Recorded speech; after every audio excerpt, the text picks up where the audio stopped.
Welcome to this session, use isolated environments, which you find here in the second day, like this.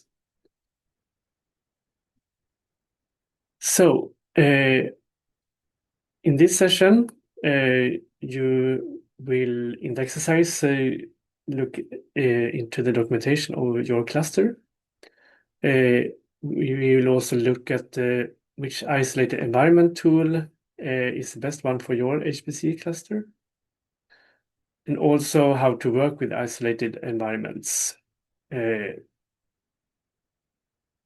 And what we will cover is basically virtual environments and conda. So first of all, isolated environments.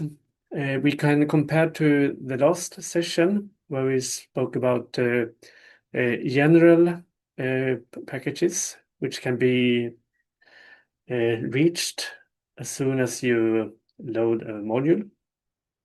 And you could add to the local folder with your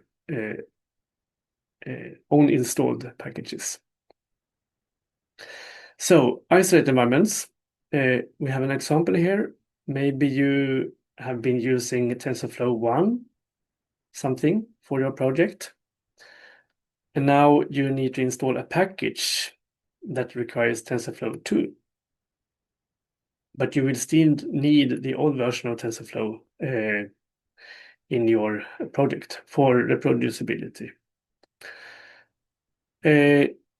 So this is easily solved by isolated environments, because then you can have one package installation in one environment and the other one in another one. Or have the old version in your general installation. Also, when we talk about reproducible research, a reviewer may want you to remake a figure. Meanwhile, you have started to use a newer Python version or newer packages, and now you realize that your earlier scripts doesn't work anymore. So, having freezed the environment, freezed the condition that you used when you were working with the project before. And if you have stored that environmental packages, it would have been easy to reproduce the results, for instance, in an isolated environment. So these solve a couple of problems, because you can install specific, also older package versions into them. You can create one for each project, and no problem if the two projects require different versions. You can also remove environment and create new one if not needed, or if it has some errors, so then you can redo it. So all this is good for reproducibility. So in summary, isolated environments let you create separate workspaces for different versions of Python or different versions of packages. And what you do, that is to activate or deactivate them one at a time. And they work as if other workspaces does not exist. So the tools we will cover is Python's built-in venv module. It uses pip or venv package, venv command. Virtualenv is quite similar, but may require some installations, or it's included in one of the Python bundles. I think it's in the PyPI bundle. This uses pip as well, that we covered in the last session. Then we have conda or forge with so you install these, and then you can run the command conda or mamba.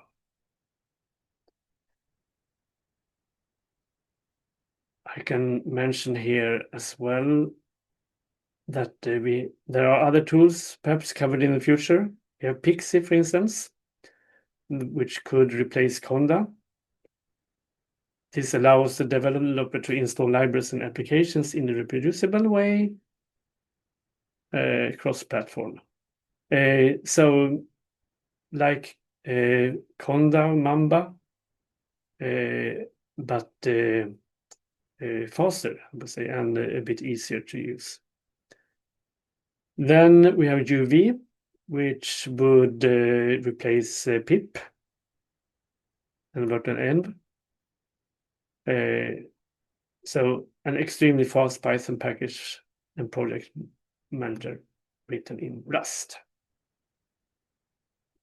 Yes, and Pixie might be better for developers. So if you make Python tools and want to distribute them, then Pixie could be the tool for you. But we might cover this in coming instances of this course, because this, the user community is increasing with those tools. So, what happens with an isolated environment? Well, when you have created one, you activate it. So if you activate it, one can double check that the Python is actually the environment Python itself. So it's not the module Python or the system Python. In conda, you can define a Python version as well.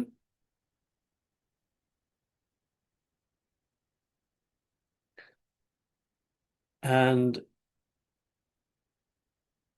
yes, and since venv is part of Python, so first you load a module, maybe 3.12, Python 3.12, and then when you use this virtual environment, you will get the Python version 3.12 also here. Whereas in conda you can specify a Python version that we don't have already. So this Python version is not related to the Python modules that are installed.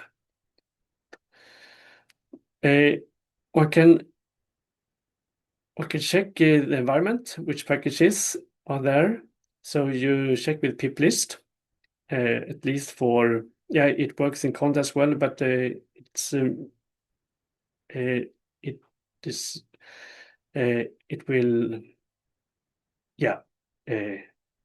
works best in the virtual environments, the venv or virtualenv.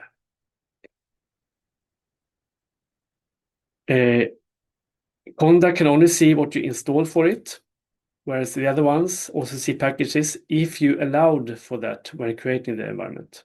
So if you create an environment and add this flag, system site packages, it will also include packages that was in the base installation of Python. That will always happen, but also the Python bundles if you have loaded those.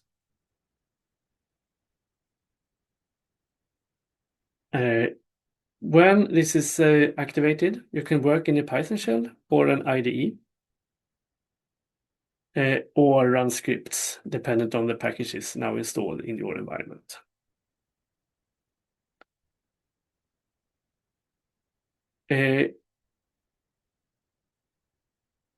One warning about conda.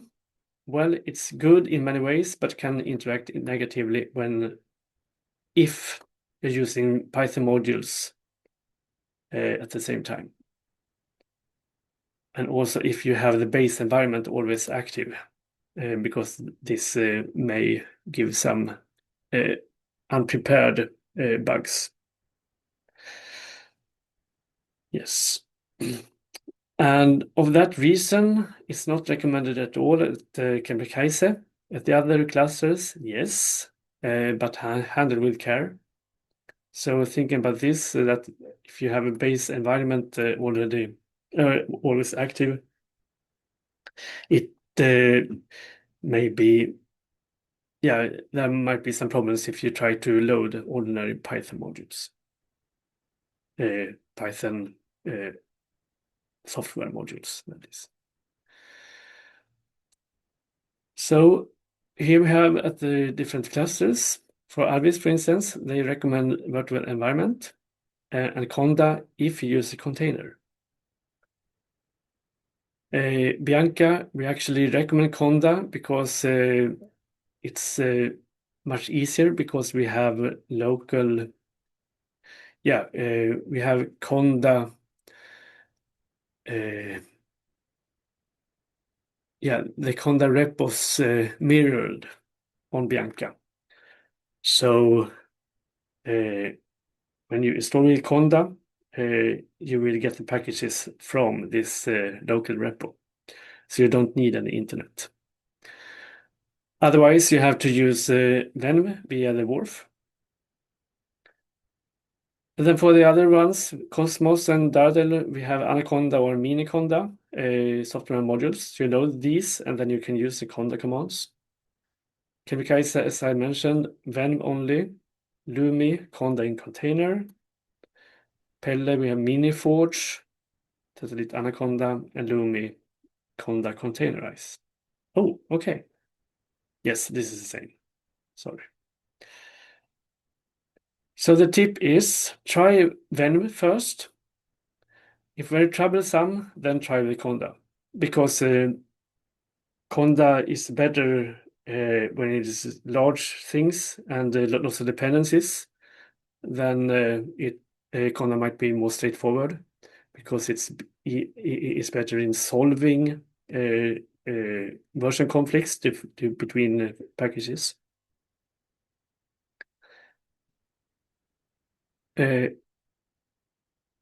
Also, when you use batch scripts, you also have to load the above mentioned modules and activate the environment. For instance, the conda environment or the venv environment. Will have examples later in this course.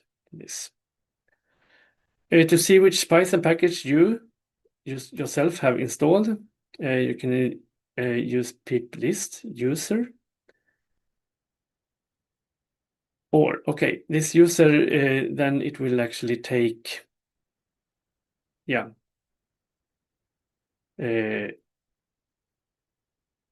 while the environment you have installed the package is active. To see all packages, use pip list.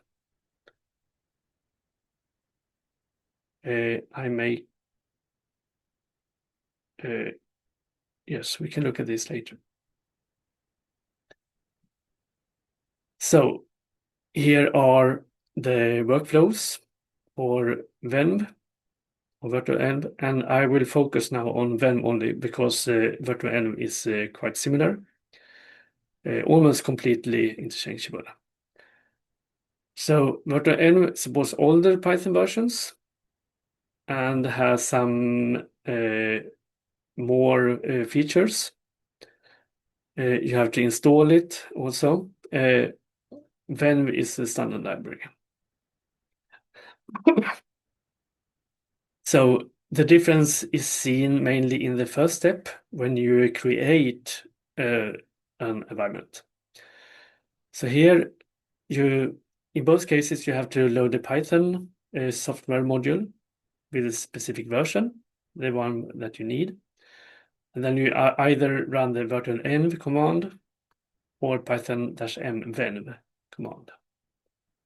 And then, for instance, if you want to include the packages already available, we can use this. The next steps are identical and involves activating and pip install. So here's an example from NSE. In this case, so you want Python 3.11, but for this to work, you have to load these modules as well. Then we can double check which Python we have. if it's the right path, and also the version. So it should be 3.11.5. Then you go to the course project, and then you create. In this case, we call it a matplotlib environment, like this, env-matplotlib. Next step is to activate. And then pip install.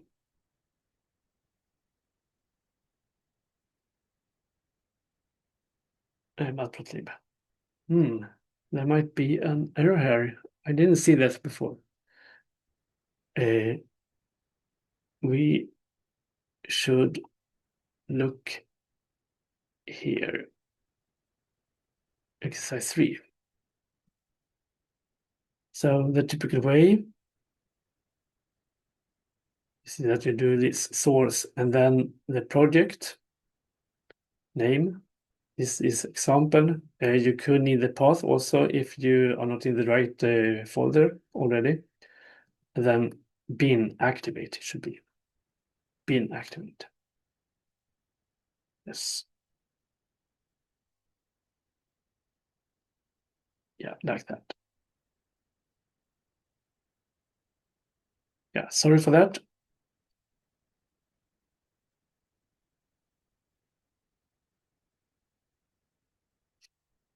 And then you can install matplotlib when this is active, and then run Python, for instance, and then you can import matplotlib without a problem.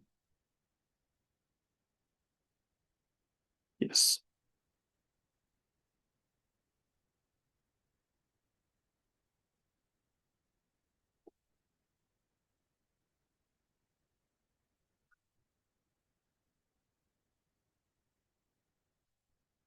Conda works as well sometimes, also for bigger toolkits, and also useful for R packages and C and C++ installations.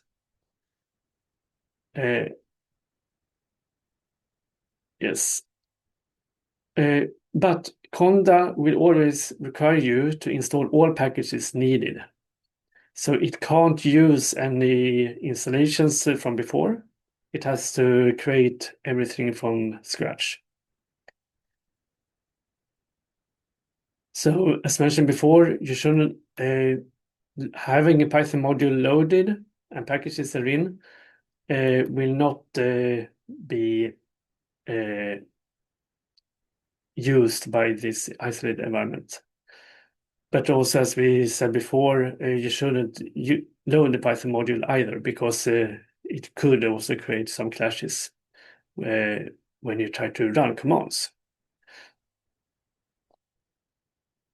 Conda channels. I thought I have removed this. So this main is gone, but we recommend to use conda forge most cases.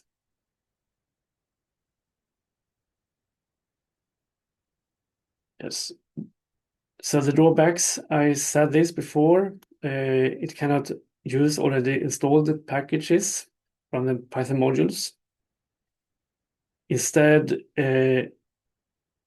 everything is installed from scratch, and therefore it's known to create many small files. And your disk space is not only limited to gigabytes, but also in number of files.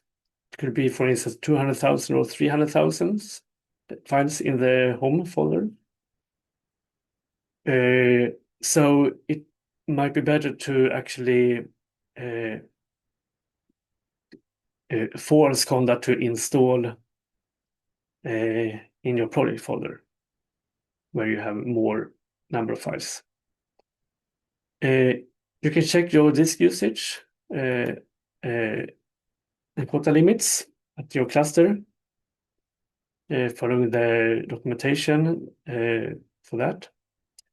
You can also do a conda clean-a once in a while to remove unused and unnecessary files. So this could help to some extent.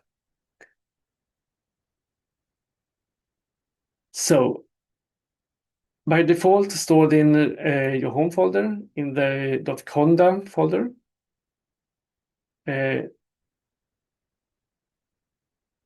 You can move your .conda directory to your project and make a soft link to it from home.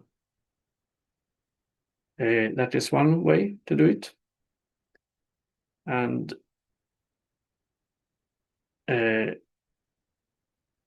this is the way to do it.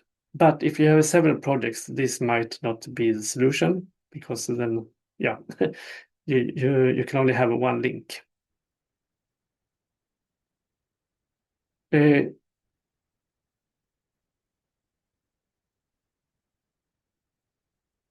Yes, okay, this is related to this. Another solution, I will say this is solution 2. If you have many projects, then one can do like this. So for each project you use, you define a path to the environments and to the packages. And then, so you have this active when you do your conda commands, and then you create by this. So saying -- prefix as well. And then the environmental path, and then what name you want to have on your environment. So here we have an example. At NAISS, we have to load Miniforge. Then we set these environmental variables and the paths. And then in this case, we want to install a NumPy project. And 39, with that I mean I want Python 3.9. And more detailed is 3.9.5. I use the conda forge channel. When this is done, it may take several minutes, maybe 10 even. Then you can activate it. Then you will see a prompt looking something like this. Oh, it should be NumPy project 39. So that should show up. You can check the Python versions and the which one it is. And then you can also install NumPy here. You could install NumPy here on the fly. So after Python 3.9.5, you add NumPy, and then everything is done once. But you can also, whenever this is active, you can install new packages. You could use pip install here as well, but what I've noticed is that the conda is better in many cases, because it's more integrated into the conda thinking. So if you use pip, it's not necessarily so that you get all the packages that you need for it to work.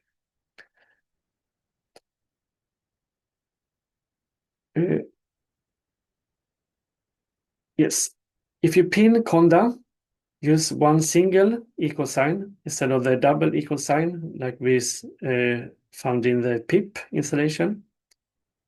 Also here you can use the larger than or smaller than signs. And some words about the base.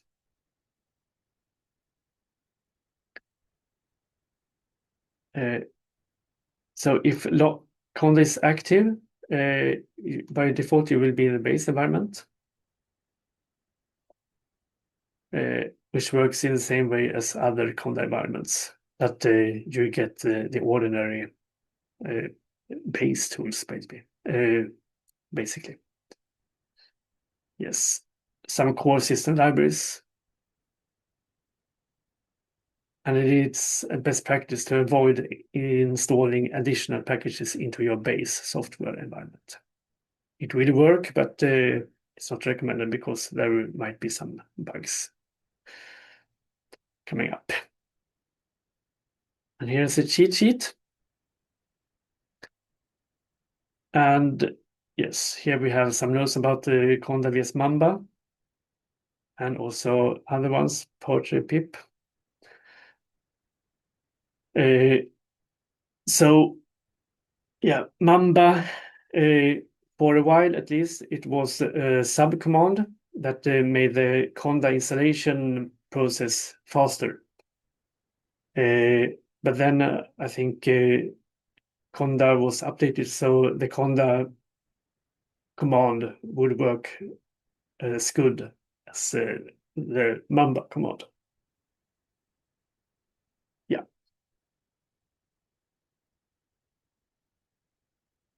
So the mamba speed was basically implemented into the conda command. So if we have if we have problems,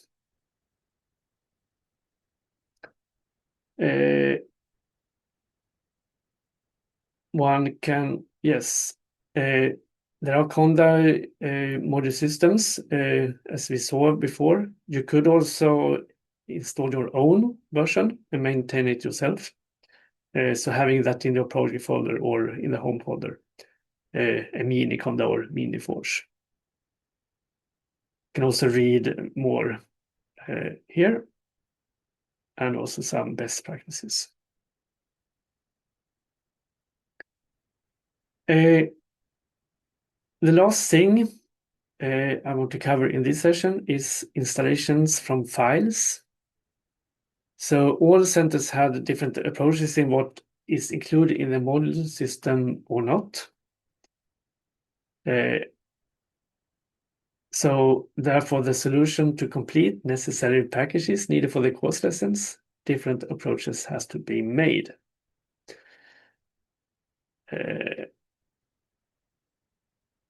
Yes, so well, installations from file, that is to yeah, either someone else could define a environment for you, like this file, and then you use the file to actually create this environment. So this will work both in venv or conda forge. Also, you can, if you have an isolated environment, you can store this requirements file and give it to someone else, and then that person, it could be a colleague in the same project, or if you want to share online, then having this file will make it easy for another user to reproduce your environment. So in venv, what you do is if you are inside your virtual environment, you do a pip freeze and do this dash local as well. And then the information from this output will be written into this file. So it could look like this. And probably in this, I would guess that you install matplotlib and numpy, and the other ones are dependencies. Then the other user or yourself on another computer do this pip install -r for requirements and use this requirements file to make these installations. And you can do this inside another virtual environment so that it is isolated. Conda forged, well, you could actually call this file anything, but it's quite common to call it environment instead, and it will be in the YAML format. So if you do conda env export from inside an environment, you will get this information. So here you get actually information of the environment name itself. So in this case, it's called example. It's based on the channels conda forge. And here we have so many dependencies. So this was just like 30% of everything. NumPy should be here, but it's not even seen because it's later in this list. Matplotlib as well. So you see here an example of all the small system packages that are needed for conda to work. The system level, I mean that very basic libraries, but also ordinary Python packages like this.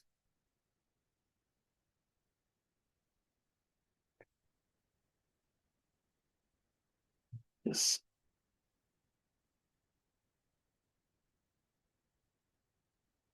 And now another person or yourself can create a new environment. So in this case, you don't have to be inside an environment, but you create the environment on the fly. So in this case, so -f stands for file.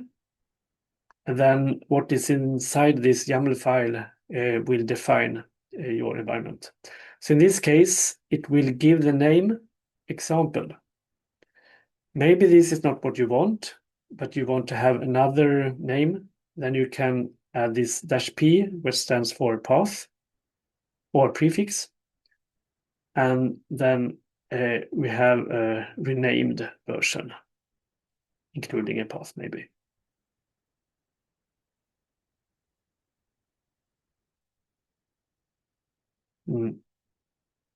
Yes.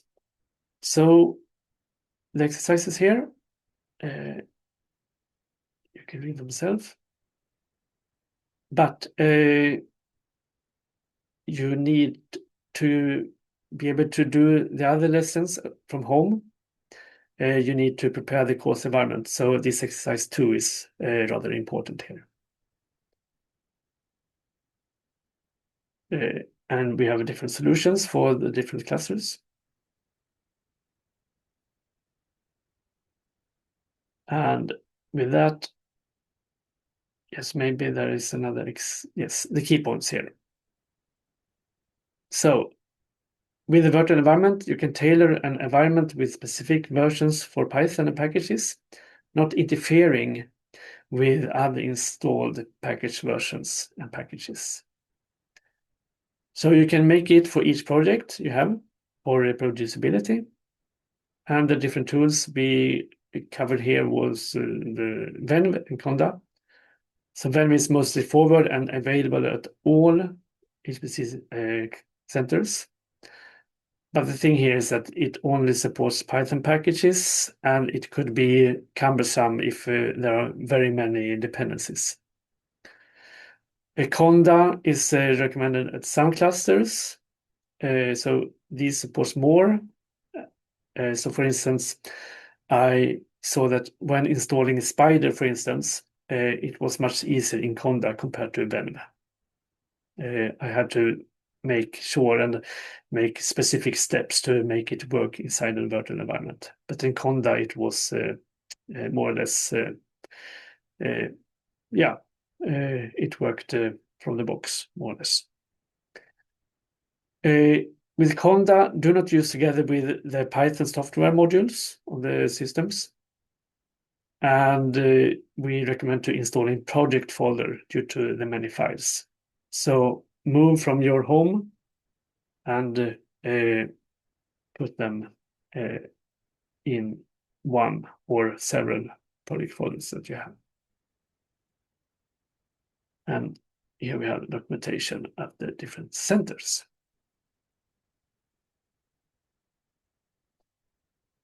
Yes, and the workflow we covered. And here's some notes. Source can most often be replaced by a dot.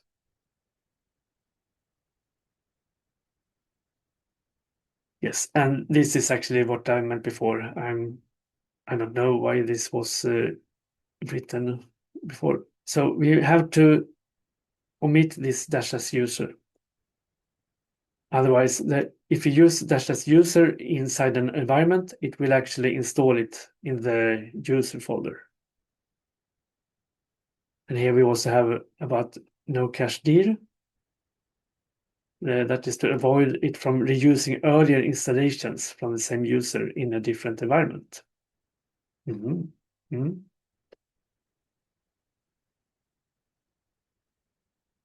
And no build isolation. Make sure that it uses the loading modules from the module system when building any Python libraries.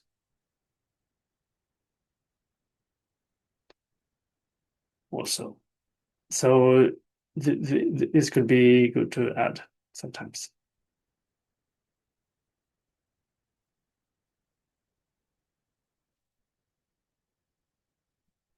Yes, and you deactivate the environment after use with the deactivate command.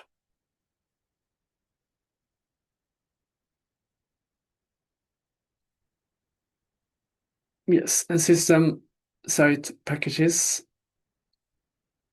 we mentioned also.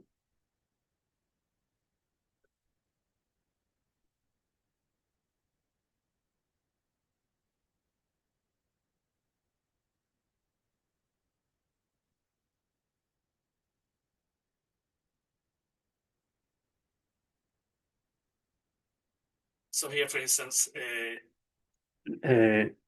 you could include a SciPy bundle, for instance, that I mentioned before, but then you have to add these system site packages to include what's inside here.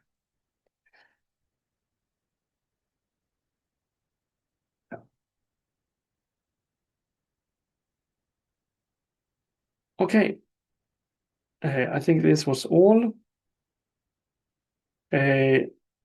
Yes, if you're interested in uploading files, we have this course, file transfer, and also developing in isolated environments. We have in the extra material here. Yes. Okay, that was all, and good luck with the exercises.